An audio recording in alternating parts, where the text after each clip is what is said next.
Kitab Al-Jami' Shaghir karya Al-Imam As-Suyuti yang sudah wafat tahun 911 Hijriyah. Dan kita masih membahas pada huruf alif atau hamzah, yaitu hadis 801. Qala al-muallif rahimahullahu ta'ala wa nafa'ana bihi wa bi'ulumihi fid dharain amin. Idza qulta, apabila engkau berkata, li sahibika, kepada temanmu, maksudnya teman dudukmu, wal imamu yakhtub, sementara imam itu sedang khutbah, yaumal jum'ah, pada hari Jumat, angsit, diamlah kamu. Jadi teman kita itu ramai, maka kita bilang diamlah kamu. Faqad laghauta, maka sungguh kamu telah sia-sia. Hadis muttafaqun alaih. Hadis ini menunjukkan larangan berbicara ketika sedang khutbah Jumat berlangsung. Kalau selain khutbah Jumat tidak berlaku hadis ini, ya. Sehingga kultum tadi misalnya pada Isya, panjenengan ngobrol itu tidak termasuk terkena hadis ini. Tetapi itu juga tidak sopan, ya, karena sopannya adalah ketika ada yang berbicara kita mendengarkan. Dan hadis ini menunjukkan bahwa dilarangnya bicara itu ketika al-imam yakhtub, ketika imam sedang khutbah. Kalau imam belum khutbah, hadis ini belum berlaku. Maka hadis ini menolak mazhab Hanafi. Mazhab Hanafi mengatakan kalau imam sudah datang di masjid sudah nggak boleh ngomong. Nah, ini nggak benar, ya. Imam sudah datang tapi masih di luar, duduk di luar situ, ya, ini belum berlaku. Yang dimaksud laghauta, kamu sia-sia, itu maksudnya adalah kamu tidak mendapatkan fadilah Jumatan, tapi kamu hanya mendapatkan sholat duhur. Jadi pahalanya berkurang maksudnya. 802. Idza qumta, apabila engkau berdiri, fi salatika, di dalam salatmu, fasalli, maka salatlah salata muwaddi', seperti salatnya orang yang berpamitan. Maksudnya gimana? Rasakan bahwa seolah-olah kita akan mati, pamitan, udah nggak mikir apa-apa lagi, hanya mikir fokus kepada Allah. Wala takallam, dan janganlah berbicara, bikalamin, dengan satu perkataan, ta'tadiru minhu, yang kamu akan minta maaf darinya. Maksudnya kalau ngomong dipikir dulu, jangan asal ngomong akhirnya menyesal karena omongannya tidak bagus, akhirnya minta maaf, terpaksa minta maaf. Jadi maksudnya sebelum ngomong pikir. Wa ajmi', dan kumpulkanlah al-iyas, putus asa, mimma fi aidin nas, dari barang-barang yang ada di tangan manusia. Maksudnya jangan berharap terhadap harta milik orang, nggak usah berharap. Udah, kenapa? Karena harta milik orang itu jatah mereka, bukan jatah kita. Kalau Allah memberikan jatah kepada kita, pasti tidak akan lenyap, tidak akan pergi kemana-mana. Yang jadi rezeki kita pasti akan tetap datang kepada kita, tapi yang bukan rezeki kita pasti tidak akan datang ke kita. 803. Idza kana yaumul qiyamah, kalau datang hari kiamat, utiya bil maut, akan didatangkan kematian. Kal kabsyil amlah, berupa kambing kibas yang berwarna putih. Amlah itu warna milah, warna seperti garam. Garam kan putih, tapi ada sedikit hitamnya, itu namanya warna amlah. Fayuqafu, lalu dia akan diberdirikan, bainal jannah wan nar, di antara jannah dan neraka.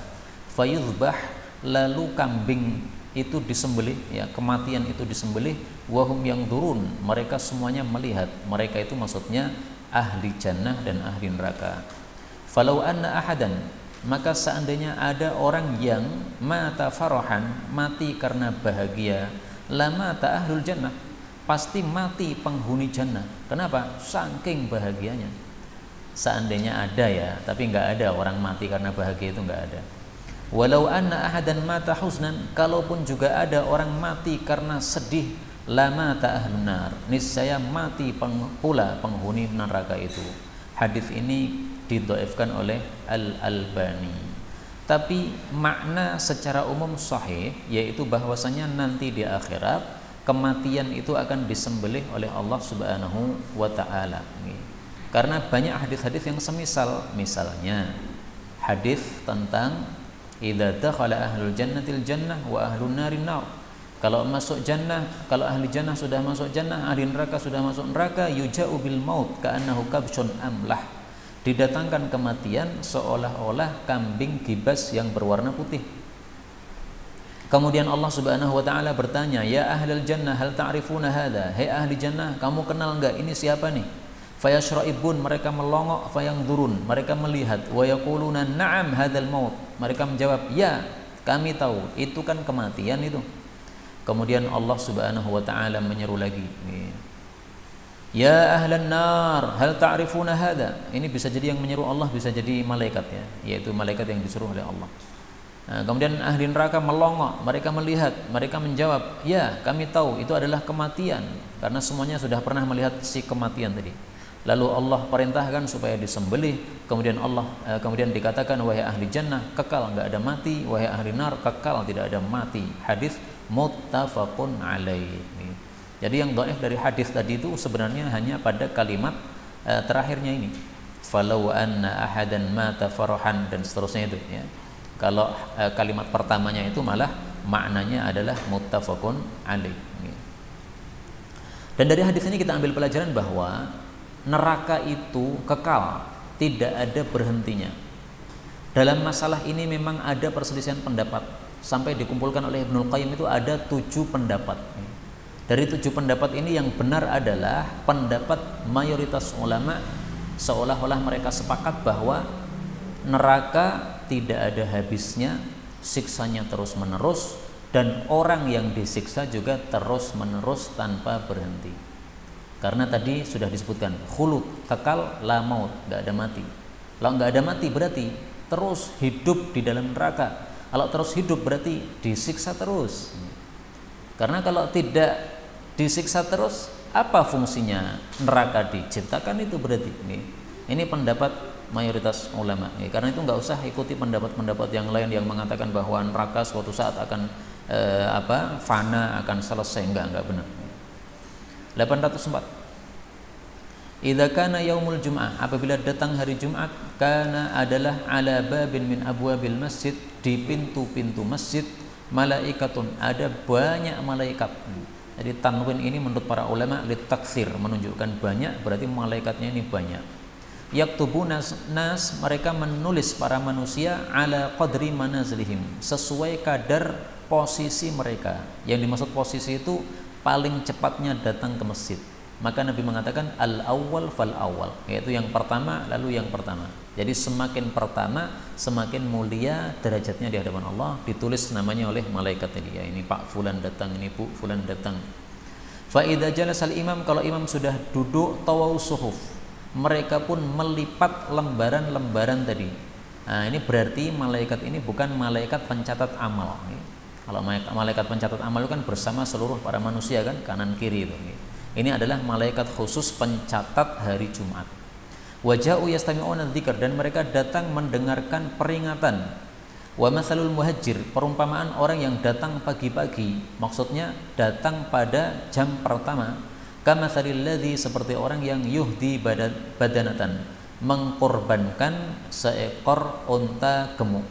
Tsumma, kemudian kalladzi yuhdi baqaratan, seperti orang yang mengkorbankan seekor sapi. Bisa sapi betina, bisa sapi jantan ya, karena taknya ini bukan menunjukkan betina tapi menunjukkan satu ekor.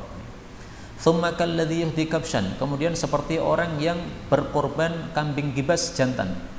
Tsumma kalladzi yuhdi dajaja, kemudian seperti yang berkorban ayam. Tsumma kalladzi yuhdil baydah, kemudian seperti yang berkorban telur. Hadis muttafaqun alaih. Hadis ini tampaknya sudah sering saya jelaskan. Para ulama itu berselisih pendapat. Fadilah-fadilah ini adalah berdasarkan waktu atau berdasarkan awal masuk. Kalau berdasarkan waktu, maka maksudnya dimulai dari terbit matahari sampai imam naik mimbar. Ini dibagi 6 jam. Maka mulainya itu jam 6 sampai jam 7. Ini kalau kita datang ke masjid berarti seperti korban onta. Jam 7 sampai jam 8 seperti korban sapi.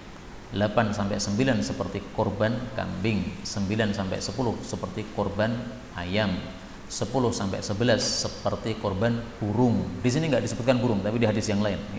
Nah, kemudian kalau jam 11 sampai jam 12 baru kita datang, itu seperti korban telur. Jadi rata-rata kita korban apa? Telur. Nah, jam 11 lagi teko. Kalau tentang masalah burung itu ada pada hadis yang lain, warajulun qaddama usfuran, seperti seseorang berkorban burung. Nah, ini hadis riwayat Imam Ahmad disahihkan oleh Al-Imam Ad-Diya. Nah, maka ringkasnya ada 6 jam kalau dihitung dari terbit matahari sampai dengan imamnya naik mimbar. Ada juga yang mengartikan ini maksudnya adalah yang awal datang. Nomor 1 datang itu seperti kurban onta, nomor 2 datang, nomor 3 datang, dan seterusnya tadi. Wallahu a'lam bissawab. Pendapat pertama lebih terkenal karena sesuai dengan lafal yang lain, sa'atil ula, jam yang pertama. 805, idza kana, apabila adalah junhul laili, awal malam, fakufu, maka tahanlah sibyanakum, anak-anak kalian. Maksudnya ditahan, jangan dibiarkan keluyuran keluar rumah. Kenapa? Fa inna syayatin, karena sesungguhnya setan-setan tantashir, tersebar hina idzin, pada waktu itu. Jadi tersebarnya itu bareng itu, rus itu keluar. Nah, ketika mereka itu keluarnya bareng, nah ini kan berarti kekuatannya sangat dahsyat. Sehingga kalau ada anak-anak kecil disambar setan itu nanti kita akan kehilangan anak kita. Nah, kenapa anak kecil yang disambar setan? Biasanya anak kecil tidak zikir. Nah, orang laki-laki dewasa kan zikir, datang ke masjid, keluar rumah, baca wirid. Anak kecil nggak paham zikir.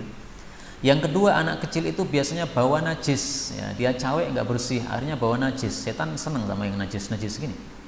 Fa idza dhahaba, maka apabila sudah lenyap sa'atun minal lail, satu waktu dari waktu malam, maksudnya sudah isya ya, fahalluhum, maka lepaslah mereka. Jadi ba'da isya anak keluar nggak apa-apa. Wa aghliqul abwab, kuncilah pintu, wadhkurusmallah, sambil menyebut nama Allah. Jadi kalau mengunci pintu malam hari itu jangan lupa baca bismillah ya, bismillah kunci. Kenapa? Fa inna syaitan, karena setan itu la yaftahu, tidak bisa membuka baban mughlaqa, pintu yang dikunci. Maksudnya pintu yang dikunci dengan bismillah. Karena hadis ini menjelaskan kalimat sebelumnya. Nah, maka maksudnya pintu yang dikunci dengan bismillah. Kalau tanpa bismillah enggak ada jaminan ini. Wa auqi'u qirabakum, dan tutupilah girbah-girbah wadah minum kalian. Gelas misalnya. Wal kurusmallah, juga sebut nama Allah. Wa khammiru aniyatakum, dan tutuplah wadah-wadah kalian. Wadhkurusmallah, sebutlah nama Allah.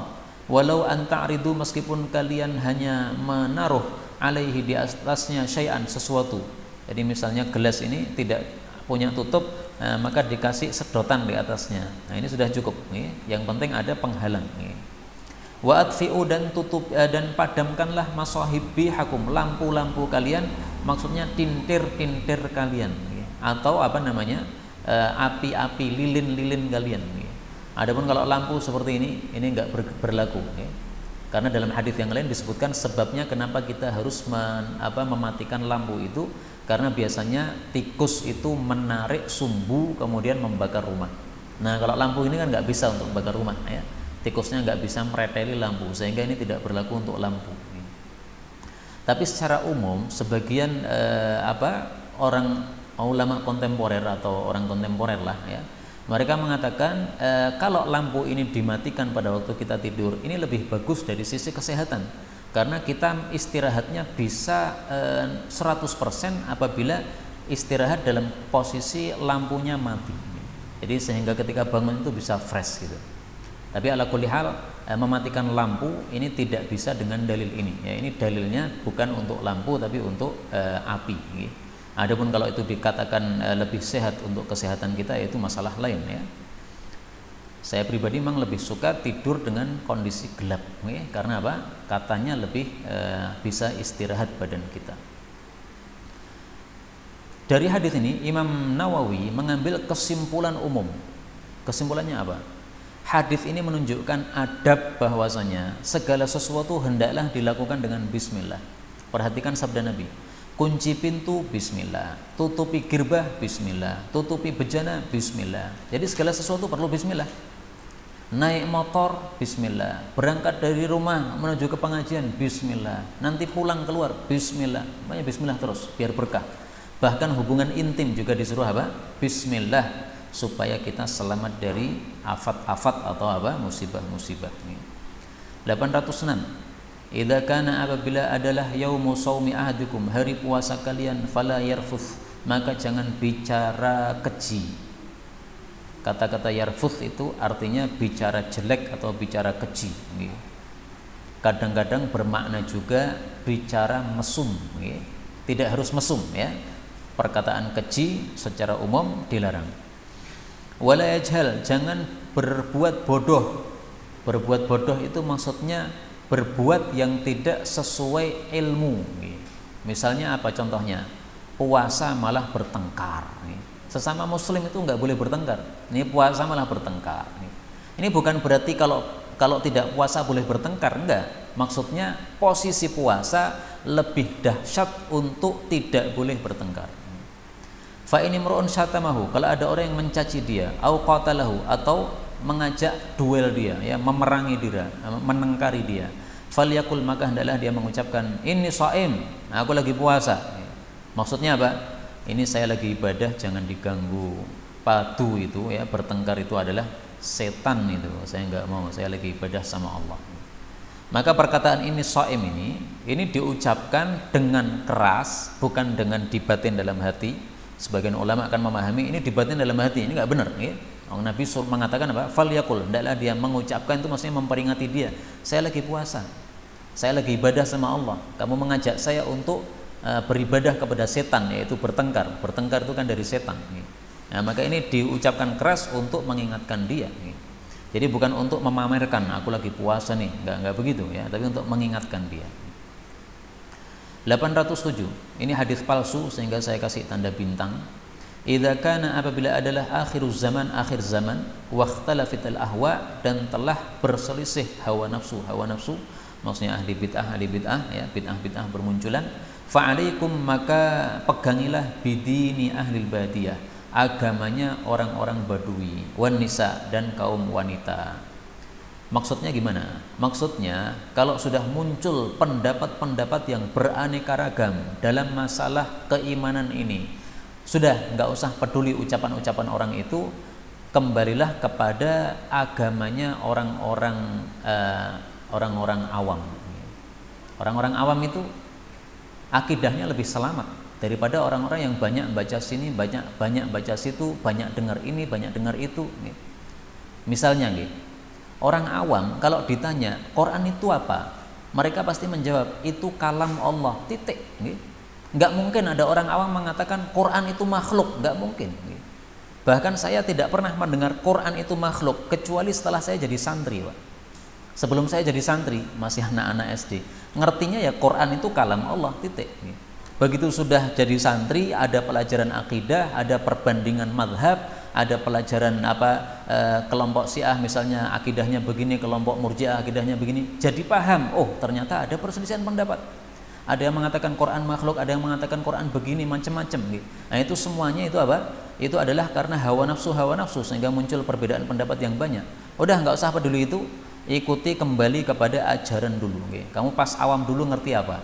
Nah itu biasanya orang-orang awam agamanya malah selamat, yaitu dalam hal-hal yang akidah-akidah pokok seperti ini. 808. Idza kana al-jihadu, apabila jihad itu ala babi ahadikum, ada di depan pintu kalian. Maksudnya di depan mata ya. Ini mubalaghah bahwasanya jihad sudah di depan mata, gampang sekali, langsung datang, langsung jihad. Fala yakhruj, tetap tidak boleh keluar illa bi idzni abawai, kecuali dengan izin kedua orang tuanya. Hadis ini dhaif. Yang dimaksud orang tua adalah orang tua muslim. Kalau orang tua kafir nggak perlu minta izin. Kenapa? Orang tua kafir kalau kita minta izin jihad nggak akan mengizinkan. Oh, dia kafir, boleh wong kafir. Kemudian orang tua ini maksudnya orang tua yang masih hidup, baik itu orang tua langsung atau ke atasnya. Bapak itu orang tua, kakek itu orang tua, ibu itu orang tua, nenek itu orang tua. Maka seandainya bapak ibu kita sudah mati, kakek nenek masih hidup, kita harus minta izin kepada kakek nenek untuk jihad fisabilillah. Hadis ini memang derajatnya dhaif ya, tetapi secara makna sahih karena dikuatkan oleh sabda Nabi sallallahu alaihi wasallam, fa fihi ma fajahid. Fa fihi ma fajahid. Dalam masalah kedua orang tua hendaklah engkau berjihad fi sabilillah, yaitu birrul walidain. Dan hadis ini menunjukkan bahwasanya jihad itu fardu kifayah, bukan fardu ain. Karena itu didahulukan birrul walidain. Kenapa? Birrul walidain adalah fardu ain. Ini ada fardu kifayah, ini ada fardu ain. Dahulukan fardu ainnya, bukan fardu kifayahnya. 809. Idza kana, apabila adalah li ahadikum, bagi salah satu kalian, sya'arun, rambut, falyukrimhu, hendaklah dia memuliakan rambut itu. Hadis ini sahih. Maksudnya yang punya rambut hendaklah dimuliakan dengan cara diperhatikan, disisiri, diminyai, dibersihkan. Jangan dibiarkan gondrong elek banget nih. Jadi orang yang rambutnya gondrong dan dibiarkan jelek itu zalim kepada rambutnya, juga zalim kepada dirinya karena tidak melakukan perintah Nabi sallallahu alaihi wasallam. Dia durhaka kepada Nabi. Nabi suruh dia untuk apa? Memuliakan rambut dia. Bisa juga zalim sama istrinya, Pak. Istrinya setiap melihat rambutnya elek banget kayak sampah kualek ning mbure sirah. Nah itu zalim begitu itu.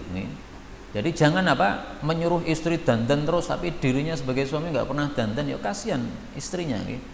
Jadi sebagaimana kita senang kalau lihat istri kita menarik, seksi, maka hendaklah suami itu juga menunjukkan menariknya kepada istrinya. Kemudian 810, idza kana ahadukum, kalau seseorang itu fisyamsi, berada di matahari, faqala lalu hilang, anhu darinya, adzillu naungan, wasara dan jadilah, ba'duhu sebagiannya, fi dzilli pada naungan, wa ba'duhu fisyamsi sebagiannya lagi di matahari, falyakum hendaklah dia berdiri. Maksudnya meninggalkan tempat. Hadis ini disahihkan oleh Al-Albani. Maksudnya gini, kalau kita sedang duduk dan kita menghindar matahari, berada di satu naungan, lah ternyata naungannya tiba-tiba mengkerap, berkurang. Akhirnya separuh tubuh kita itu masih di naungan, separuhnya lagi sudah kena matahari. Nah dalam posisi seperti ini kita tidak boleh tetap di tempat itu, kita harus pindah. Pindah kemana? Pilih dua. Pindah ke naungan lagi yang lain atau pindah ke matahari total. Jadi jangan sampai separuh tubuh kena panas, separuh kena naungan. Boleh semuanya kena panas atau boleh semuanya kena naungan. Kenapa? Karena kalau separuh badan kena panas, separuh kena naungan, ini merusakkan bagian dalam tubuh sehingga nanti bisa menyebabkan sakit. Dan ini terbukti, banyak orang sakit ketika pergantian musim. Biasanya panas tiba-tiba dingin, atau biasanya dingin tiba-tiba panas, sakit nih. Nah ini menunjukkan bahwa anggota bagian dalam tubuh kita itu bisa sakit gara-gara apabila posisinya atau kondisinya tidak sempurna, tidak sama, tidak seimbang nih. Dan hadis yang seperti ini sangat banyak ya. Salah satunya misalnya Rasulullah menyuruh kita kalau pakai sandal itu dua sandal, kanan kiri. Kalau yang satunya putus serampatnya, maka jangan dipakai salah satunya, dua-duanya dilepas. Perbaiki dulu baru kemudian pakai lagi. Kenapa? Ini satu pakai sandal, satunya nggak pakai. Ini nggak imbang, menyebabkan nanti akan badannya tidak sehat. Sebagian orang bertanya, bukankah Nabi pernah itu beliau duduk di Ka'bah, kemudian sebagian tubuh beliau terkena matahari, sebagiannya tidak? Nah, maka jawabnya adalah bahwasanya hadis itu perlu ditinjau ulang, sahih atau tidak. Kemudian seandainya sahih, maka hadis itu dipahami oleh para ulama itu hanya kejadian sekali saja. Artinya bukan kebiasaannya seperti itu. Nah, maka kalau ini dijadikan kebiasaan, ini menyebabkan madarat, tapi hanya sekali karena memang kondisi ya tidak bisa pindah ke tempat yang lain, ya enggak ada masalah. 811, ini hadis palsu sehingga saya kasih tanda bintang. Idza kana lirajul, apabila seseorang itu memiliki ala rajulin, atas orang lain, hakun, suatu hak. Maksudnya apa? Memberikan utangan kepada orang lain. Nah, fa akharahu, lalu dia itu memundurkannya, mengakhirkannya, ila ajalihi, sampai masanya, yaitu sampai jatuh tempo, kana lahu shadaqatun, maka hal itu dinilai sedekah untuk dia. Fa in akharahu, kalau dia itu mengundurkan lagi, ba'da ajalihi, setelah jatuh temponya, kana lahu bikulli yaumin shadaqatun, maka satu harinya, setiap harinya dihitung bersedekah. Hadis ini palsu tadi. Tapi ada hadis yang sahih yang semakna. Mari lihat hadis sahih yang semakna.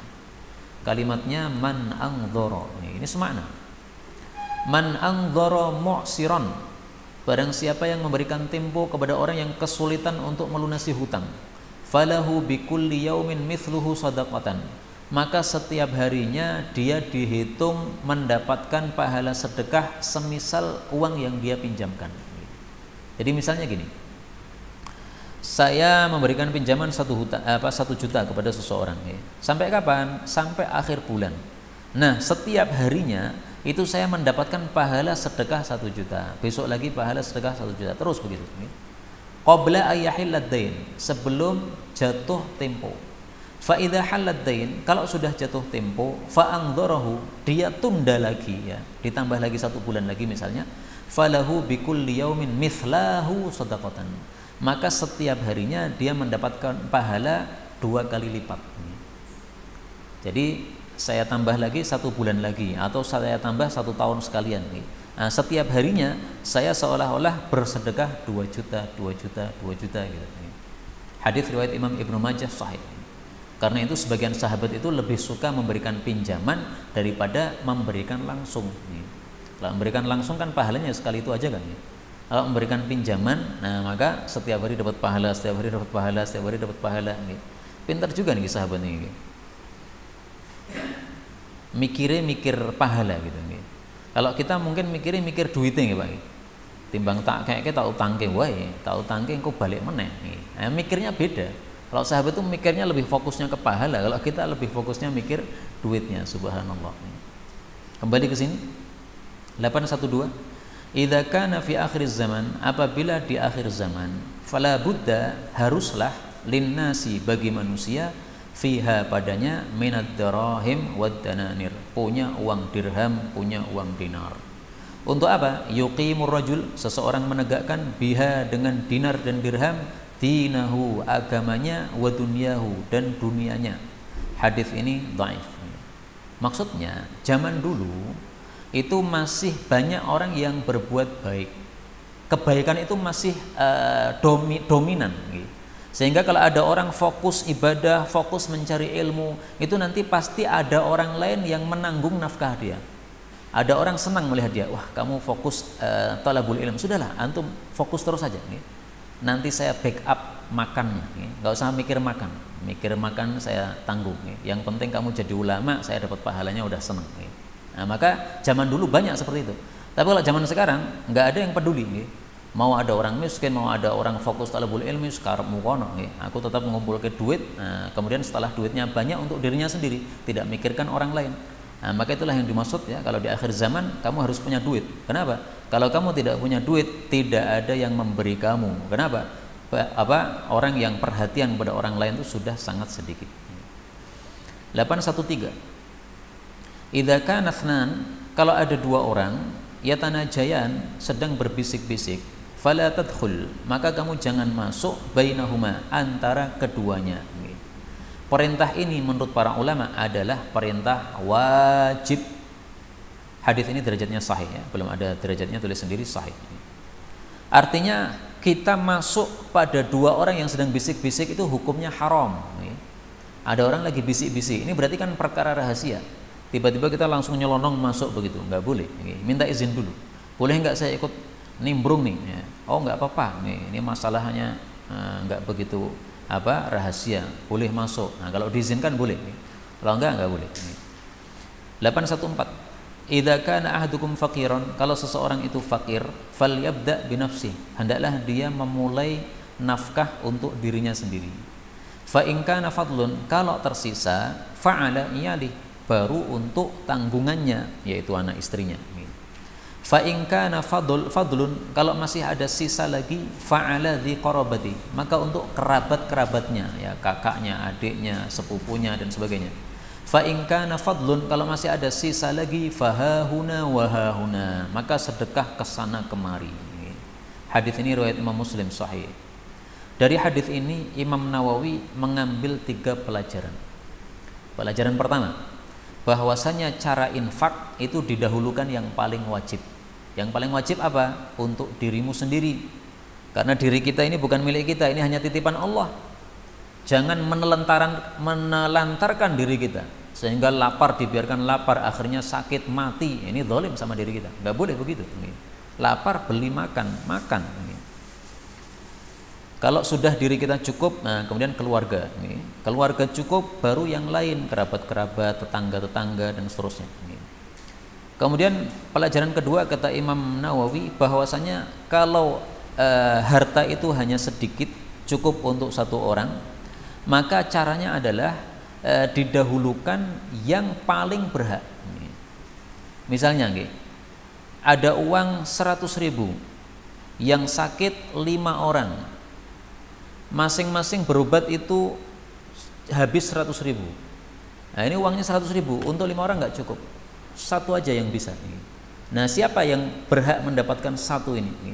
Nah dahulukan yang paling berhak untuk paling wajib untuk dinafkahi. Nah, maka di sini sudah ada urutannya. Dirimu sendiri ini paling berhak. Kemudian istri dan anakmu ini nomor 2. Jadi jangan didahulukan anak istri.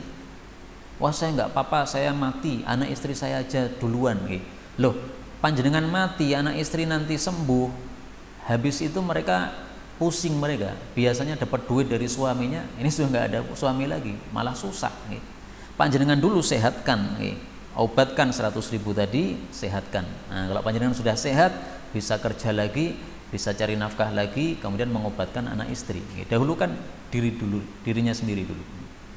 Pelajaran yang ketiga bahwasanya sedekah sunnah itu paling bagus disebarkan dalam banyak tempat. Ikut wakaf masjid, ikut wakaf pesantren, ikut wakaf perpustakaan, ikut wakaf untuk pengajian, ikut wakaf Quran misalnya, jadi banyak cabang dia ikut-ikutan itu yang dimaksud fahahuna wahahuna. Jadi tidak bagus kalau hanya fokus satu saja. Saya tak fokus saja bangun masjid aja, jadi tidak pernah sedekah kecuali untuk masjid toktil. Nah, itu kurang bagus. Paling bagusnya adalah pintu-pintu sedekah yang lain itu dia masuk padanya. Ini pelajaran dari hadis ini menurut Al-Imam An-Nawawi rahimahullah. 815, idza kana ahadukum yusalli, kalau seseorang itu sedang salat, fala yabsuq, janganlah meludah qibala wajhi, ke depan wajahnya. Kenapa? Fa innallaha qibala wajhi, Allah itu di hadapan wajahnya idza shalla, ketika dia sedang salat. Hadis ini maksudnya adalah kita harus beradab kepada Allah ketika sedang salat. Jangan meludah ke depan. Kenapa? Kalau meludah ke depan seolah-olah meludahi Allah. Bukan berarti bahwasanya Allah itu turun dari langit jereng kemudian berada di depan kita, bukan gitu. Itu kan makhluk. Makhluk itu kalau turun pindah tempat dari atas, pindah ke bawah, enggak begitu. Tapi ini mubalaghah bahwasanya betul-betul kamu salat itu menghadap Allah. Kalau kamu salat menghadap Allah meludah ke depan, ini enggak sopan sama Allah Subhanahu wa taala. Dan hadis ini menurut para ulama adalah tanbih, peringatan bahwasanya kalau kamu sholat itu rasakan kamu itu sedang menghadap Allah, harus beradab. Sehingga kalau kita sholat malah mikir ke sana kemari, ini sebenarnya nggak beradab. Itu seperti orang yang diajak ngobrol oleh seseorang tapi dia tidak mendengarkan ucapan dia malah mikir ke sana kemari, sehingga yang ngajak ngobrol tadi jadi bosan sama kita, diajak ngomong orang rungok. Nah, sama juga kita lagi omong sama Allah ketika sholat itu, malah kita mikir ke sana kemari. Nah, ini berarti tidak sopan sama Allah. Maka bisa saja Allah kemudian mengatakan, wah kamu nggak mikir saya, udah saya nggak peduli kamu. Sehingga doa-doa kita dalam sholat tidak dikabulkan gara-gara apa? Kita tidak khusyuk dalam sholat, malah mikir ke sana kemari. 816, idza kana yaumul qiyamah, kalau nanti hari kiamat, kuntu adalah aku imaman nabiyyin, imamnya seluruh para nabi. Bukan amama, karena sebagian orang membaca amaman nabiyyin, saya di depan para nabi. Ini nggak benar, ini salah. Wa khatibahum, aku juga adalah khotibnya para nabi. Maksudnya apa? Semua nabi diam, nggak ada yang bisa bicara. Mereka dimintai oleh para manusia, wahai Nabi Adam, tolong sampaikan kepada Allah, ini kita jangan ditelantarkan di padang mahsyar. Nabi Adam mengatakan, saya nggak berani ngomong. Minta saya sama Nabi Nuh sama juga nggak berani. Nabi Ibrahim nggak berani, Nabi Musa nggak berani, Nabi Isa nggak berani. Akhirnya Nabi Muhammad sallallahu alaihi wasallam. Ini mim, Nabi Muhammad sallallahu alaihi wasallam yang terakhir. Wa sahibu syafa'atihim, dan akulah yang pembawa syafaat untuk mereka atau pemberi syafaat untuk mereka. Ini maksudnya adalah syafaat kubra, syafaat uzma, syafaat terbesar pada waktu hari padang mahsyar nanti. Ghairu fakhrin, bukan untuk kesombongan. Artinya saya menyampaikan ini bukan untuk kesombongan, tapi saya membanggakan orang yang memberi saya, zat yang memberi saya, yaitu Allah Subhanahu wa taala. Jadi kita boleh menyampaikan kelebihan-kelebihan kita bukan dalam rangka menyombongkan diri, tapi kita menyebut atau mengingat zat yang sudah memberi kita. Alhamdulillah, saya itu dulu sejak sekolah itu dari SD, SMP, SMA selalu ranking 1 terus, alhamdulillah. Untuk mengingat bahwa saya ini dari Allah. Jadi manusia itu harus sadar, apapun kelebihan yang dia miliki itu dia nggak punya andil sama sekali, 0% nggak punya. Dia hanya dapat dari Allah Subhanahu wa taala. Orang kaya, kayanya bukan dari dia tapi dari Allah. Siapa yang memberi otak dia sehingga bisa mikir bisnis yang dikit tapi hasilnya banyak? Itu kan Allah. Ada orang ulama besar yang mendengarkan kajiannya banyak, tidak boleh sombong.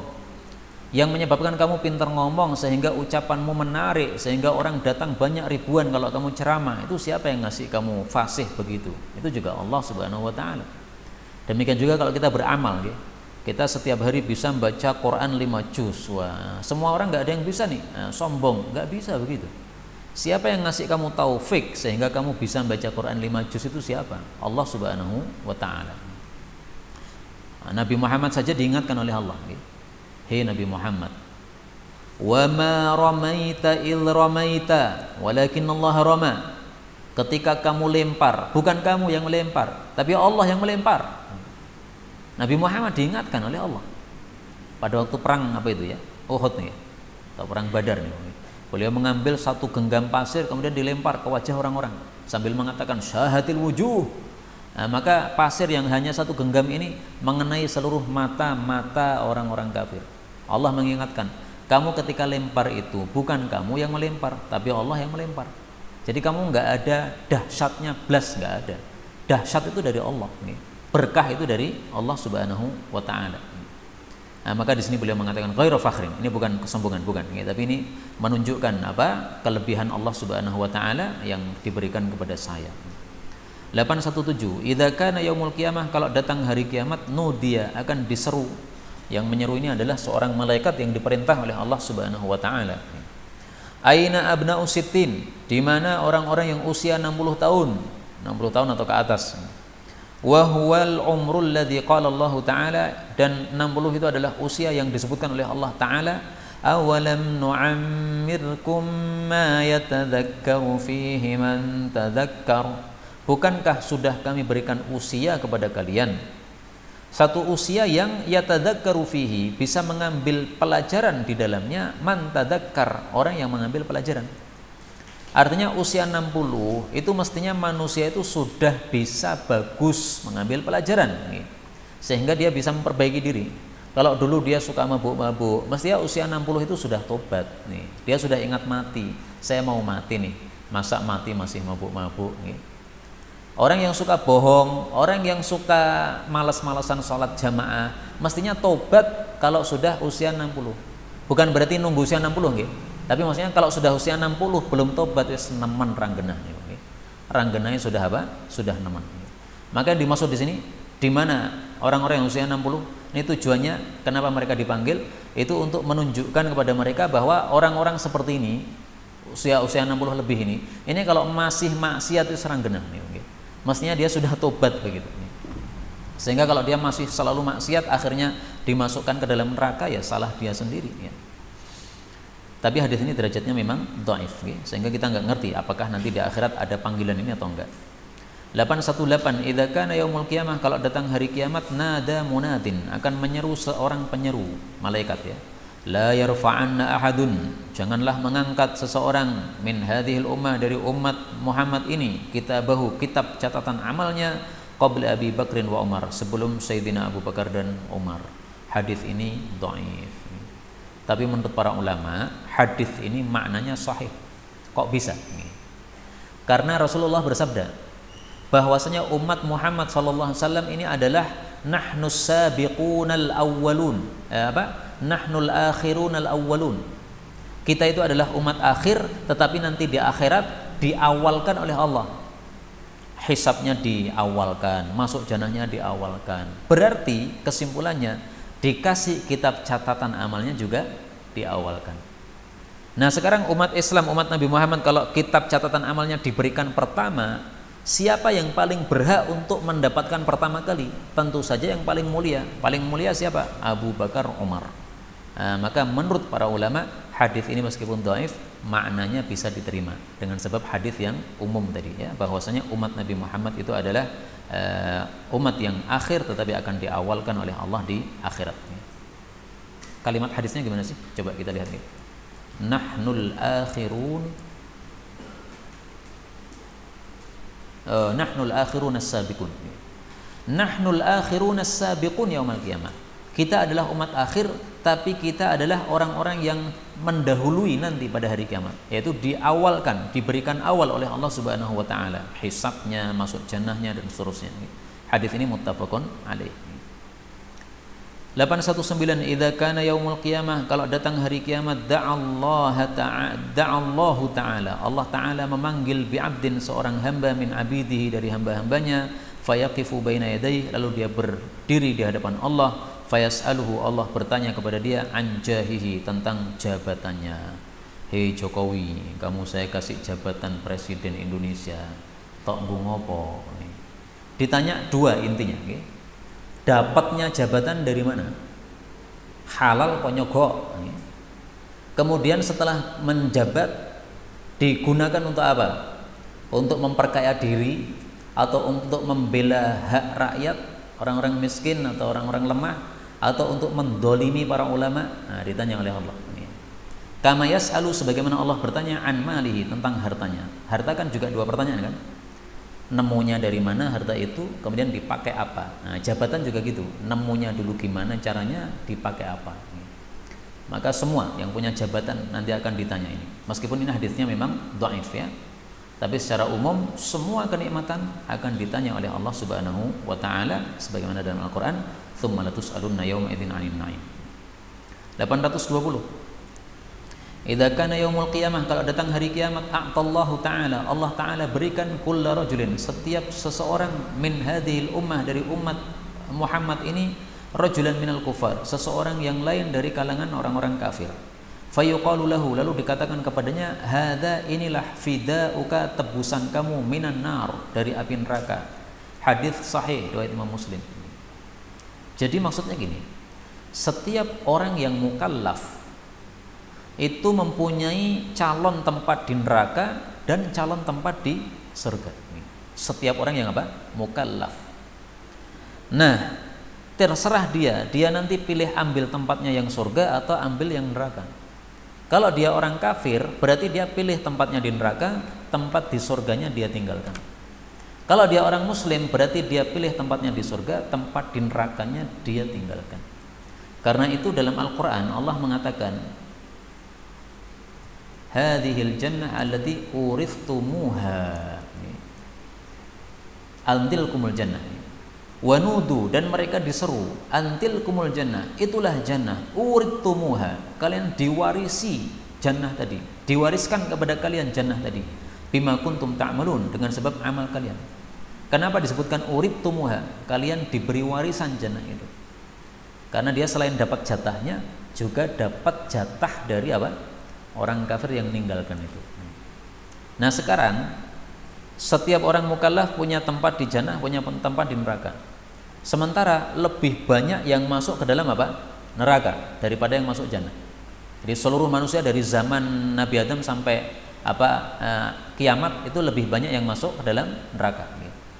Nah sekarang kalau lebih banyak yang masuk neraka, berarti kan surganya ini banyak sisanya Pak nih. Nah, karena itulah surga itu Masya Allah luasnya bukan main. Luasnya apa? Bukan main. Sampai-sampai ketika ahli jannah sudah masuk jannah, itu masih ada sisa tempat di jannah. Ini sabda Nabi sahih. Karena masih ada sisa tempat di jannah, akhirnya Allah menciptakan makhluk-makhluk baru untuk mengisi jannah. Karena itu saya yakin di jannah istrinya ora kursi jiluru, ora kursi 10, 70 lebih. Njaluk terserah dikai. Maka panjenengan di dunia sabar mawon nggih. Takut sama istri pertama wis ora apa-apa nggih.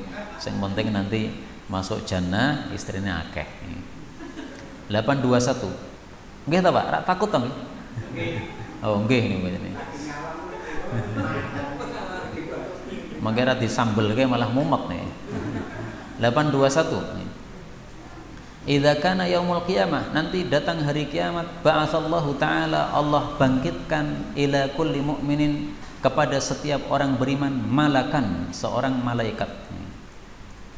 Ma'ahu kafir, bersama si malaikat ini ada orang kafir. Fayaqulul malak, lalu si malaikat itu ngomong lil mu'min, kepada orang beriman, ya mu'min, wahai orang mu'min, haka ambillah hadzal kafira, si kafir ini. Fahadha fida'uka minan nar, dia adalah tebusanmu di neraka. Hadis ini sahih, sama dengan hadis sebelumnya. 822 ini hadis palsu. Idza kana yaumul qiyamah, kalau datang hari kiamat, nada munadin, akan menyeru seorang penyeru malaikat, min warail hujub, dari belakang hijab. Ya ahlal jam'i, wahai penghuni mahsyar, ghuddu absarakum, tundukkan pandangan kalian, an Fatimah binti Muhammad, dari Fatimah putrinya Nabi Muhammad sallallahu alaihi wasallam, hatta tamurra, sampai dia lewat. Tapi hadis ini palsu sehingga tidak bisa dijadikan hujjah. Anehnya di sini Imam Hakim mengatakan sahih, Imam Suyuti juga mengatakan sahih, padahal di situ ada rawi pendusta. Namanya adalah Al-Abbas. Dia seorang rawi yang kadzab, pendusta. Jadi memang sering ya kita dapatkan hadis-hadis tentang fadilah ahlul bait, keluarga Nabi, baik itu Fatimah atau Ali atau Hasan Husain, tapi hadisnya palsu. Jadi saking cintanya kepada ahlul bait sampai apa? Memalsukan hadis-hadis. Sepertinya nggak benar. Ini biasanya tingkah-tingkah orang-orang Syiah kayak begini. Nah kita ahlus sunnah jangan mengikuti mereka. Kemudian memalsukan hadis tentang fadilah sahabat-sahabat. Ini heran genah. Yang benar adalah sahabat Nabi orang mulia, keluarga Nabi juga orang mulia, tetapi kemuliaan mereka terbatas. Yang namanya manusia itu tidak maksum. Sehingga kalau mengatakan keluarga Nabi maksum itu ya salah, mengatakan para sahabat Nabi maksum juga salah. Manusia bisa salah. Tidak ada yang maksum selain para Nabi saja. Sehingga fadilah-fadilah nggak usah dibuat-buat lah. Yang ada hadisnya sahih ya kita sampaikan, nggak ada nggak usah dibuat-buat. 823. Idza kana yaumul qiyamah, kalau datang hari kiamat, nada munadin, akan menyeru seorang penyeru, yaitu malaikat.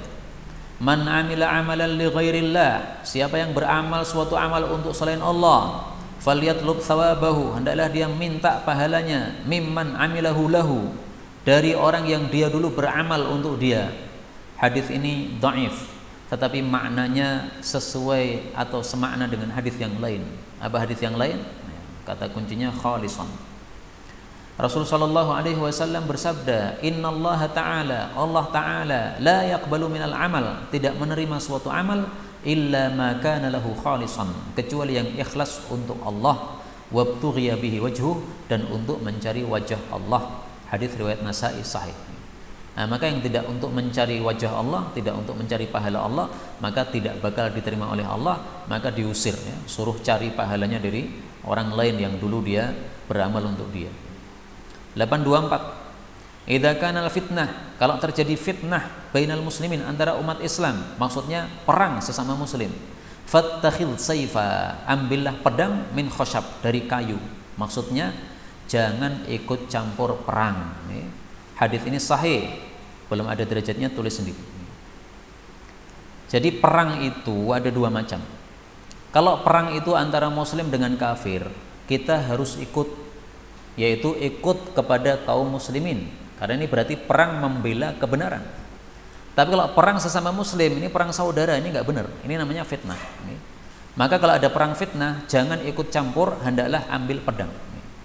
Apa? Hendaklah ambil kayu pedang, pedang kayu. Maksudnya nggak usah ikut campur perang. Karena kayu ini nggak bisa digunakan untuk perang.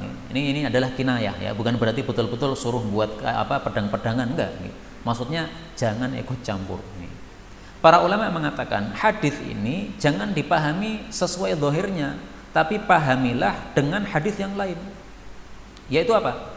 Hadis yang lain menyuruh kita untuk membela orang yang terzalimi, untuk mencegah orang yang berbuat zalim. Nah, sehingga kalau ada perang antar kaum muslimin, kita lihat dulu, ini perangnya kenapa ini? Kalau perangnya adalah yang satu dolim, yang satu terdolimi, kita nggak boleh tinggal diam. Kita harus membela yang terdolimi. Misalnya nih, sekarang Habib Rizik disudutkan, didolimi, dipaksa ke persidangan dengan secara dolim. Nah, seandainya ini menimbulkan kemarahan umat, akhirnya terjadi perang. Nah, perang ini bukan termasuk fitnah yang di sini, fitnah bainal muslimin. Karena ini fitnah antara orang zalim dengan orang yang dizalimi. Kita harus membela yang dizalimi. Tapi apakah kita ikut perang ataukah tidak, itu tergantung fatwa ulama. Nah, nanti ulama akan melihat ini kondisinya gimana. Memungkinkan enggak perang? Kalau memungkinkan ya maju, kalau tidak ya jangan. Itu fatwa ulama. Kita jangan ngambil fatwa sendiri-sendiri. Tunggu para ulama. Tapi saya berharap mudah-mudahan ini tidak menimbulkan peperangan antar kaum muslimin. Mudah-mudahan orang-orang yang zalim itu segera sadar bahwa mereka dirinya sedang berbuat zalim. Dan tentang sikapnya Habib Rizik kemarin itu sudah tepat, sesuai sabda Nabi Sallallahu Alaihi Wasallam. Perhatikan sabda Nabi. Kaifa yuqaddisullahu ummah. Bagaimana mungkin Allah akan memberkahi suatu umat? La ya'khudhu dha'ifuha haqqah, di mana orang yang lemah tidak mau ngambil haknya, min qawiyiha, dari orang kuatnya. Hadis riwayat Abu Ya'la dan Baihaqi, derajatnya sahih. Jadi kalau ada orang lemah, dia tidak mau mengambil haknya, maksudnya dia rela dizalimi, rapopo aku pateni rapopo, istriku dipateni rapopo, anakku pateni rapopo.